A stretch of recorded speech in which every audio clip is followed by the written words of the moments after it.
C'est des Français partout dans le monde. Elle opère dans plusieurs pays, sur plusieurs continents. La plupart des projets avicoles, que ce soit au Sénégal, au Mali, au Niger, c'est NTD qui a développé ça. NTD a joué un rôle capital dans le développement de grosses structures comme la Sédiment, de grosses structures comme la CIPRA. Chacun peut vous vendre des matériels. Mais la différence entre NTD, je crois, et les autres, c'est comme si c'était une partie intégrante de Gadgui. Ils suivent nos bâtiments, ils nous vendent du matériel, ils font le suivi technique, ils forment nos employés et aussi ils sont là en cas de souci. C'était la première fois qu'on travaillait dans des bâtiments fermés. Et cette expérience-là, on l'a acquis avec l'aide de NTD. NTD nous a accompagnés dans la réalisation de nos unités de production ici au niveau du Sénégal, de la phase étude à la phase de réalisation. Historiquement, on est le fabricant du bâtiment. On conçoit, on fabrique, on expédie, on monte tous ces bâtiments. On prend un abattoir, on prend un couvoir, un bâtiment d'élevage. Il y a un bâtiment, il y a une boîte. Après, il y a tout un maillage d'équipementiers qui vont venir mettre leur équipement auquel on aura adapté ce bâtiment. Et aujourd'hui, on a tout cet éventail de possibilités, de produits généralement européens, pour répondre à toute la filière.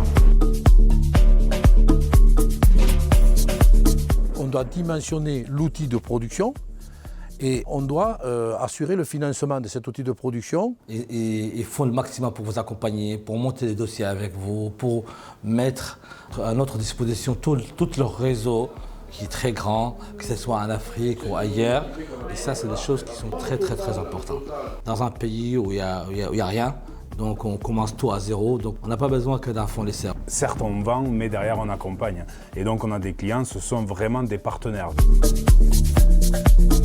L'apport d'énergie photovoltaïque nous permet de diminuer les prix de l'électricité, mais aussi de sécuriser les animaux dans le bâtiment.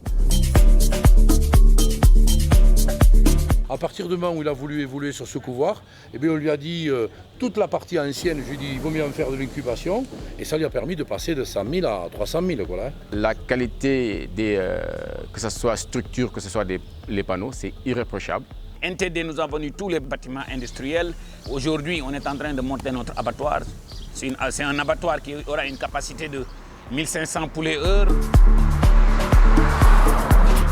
Il n'y en a pas d'élevage, il y en a très peu d'élevage industriel de volailles en Afrique, donc ils ne peuvent pas avoir l'expérience. Donc c'est ça que vraiment il faut leur apporter. Je demande tous les jours à recevoir un film. Un film qui me permet de regarder significativement comment se comportent les poulets. Les 3 jeunes que j'ai vus l'autre jour au Sénégal, ils se comportent déjà comme des techniciens d'un niveau intéressant. Vu les résultats qu'on avait au début et les résultats qu'on a maintenant, il y a une très grande différence. Maintenant, on est à 2% voire 3% de mortalité. Et au début, on était entre les 5 et 6%. Donc il y a une grande différence. Avoir l'expertise avicole, c'est quelque chose qui nous distingue énormément de nos concurrents. Tout le monde, on sent qu'ils ont vraiment franchi un palier, un vrai palier. Quand on a affaire à des professionnels, on n'a pas trop le choix. Et vraiment, moi, je crois c'est le genre de multinationale que l'Afrique a besoin. Aujourd'hui, il y a 54 pays en Afrique. On est présent dans 30 et on a l'intention d'arriver à 54.